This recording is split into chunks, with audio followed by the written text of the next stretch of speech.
Hey guys, this is James. Welcome to the backyard boat build. I probably should call it the garage boat build because we're out of the backyard making the frames, and now we're into my garage. I want to show you the setup that I have now. This is my garage. I was going to get a storage facility, but I was able to convince my wife to park her car outside during the build, as she's most graciously done before in the past. I'm going to have to move that cabinet to get the boat in. But for right now, the strong back is here.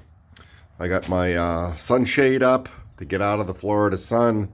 It's a temporary thing. I just got two posts back there, and it just attaches with some lanyards up to my roof.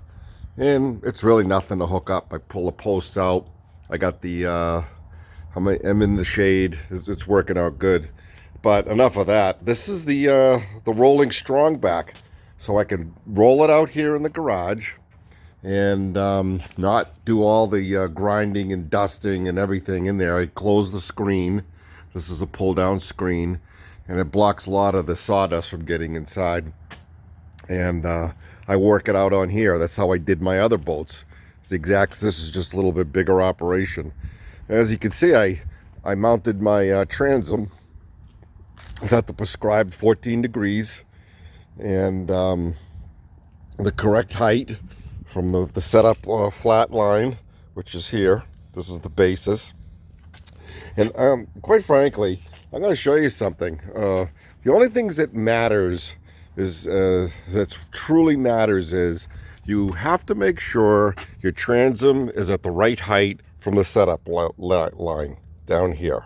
This is my basis, and that distance has to be the same as the frame number one that's going to sit here and these plans, so they need to be even.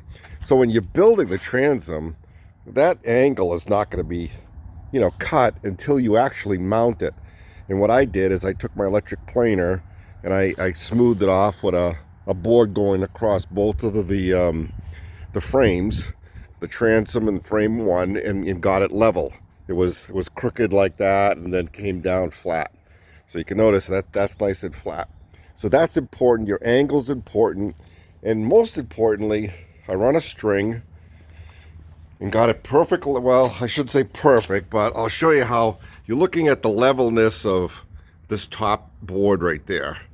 And that's where it is sitting on the concrete.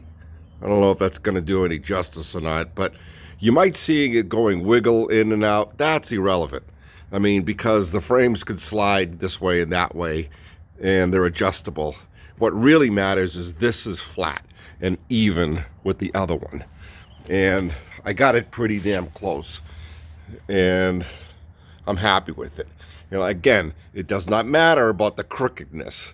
I mean, it could serpentine and crooked a little bit. It's not that critical.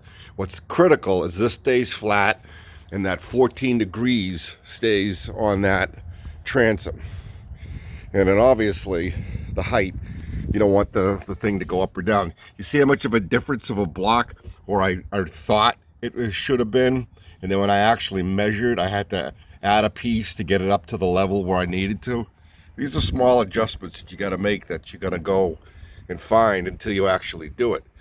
So, and this beam here and this setup was built for a 200 horse, 600 pound outboard motor.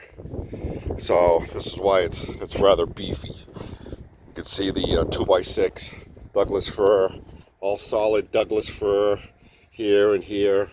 Got the transom, 3/4 inch ply. It's very good. But that's it. I mean, that's my setup. This is the beginning of the build. This is a very exciting time. I finally have the space. No more just building frames. Now we're actually assembling.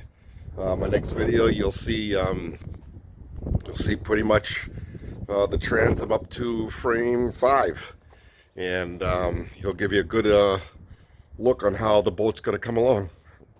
I'm excited. I'm glad you're with me. And thanks for all my new subscribers. And hey, give me a thumbs up if you like this video. It helps pass it around to guys like us who likes doing this kind of stuff. I'm not getting paid to do this. I'm just doing it because I feel like I want to throw good karma back out into the world. You know, I've learned a lot from YouTube and the people that share their knowledge online, and I want to do the same. So give us a thumbs up and share it with your friends, this video. All right, be good. This is James, and this is the Glen Chinook.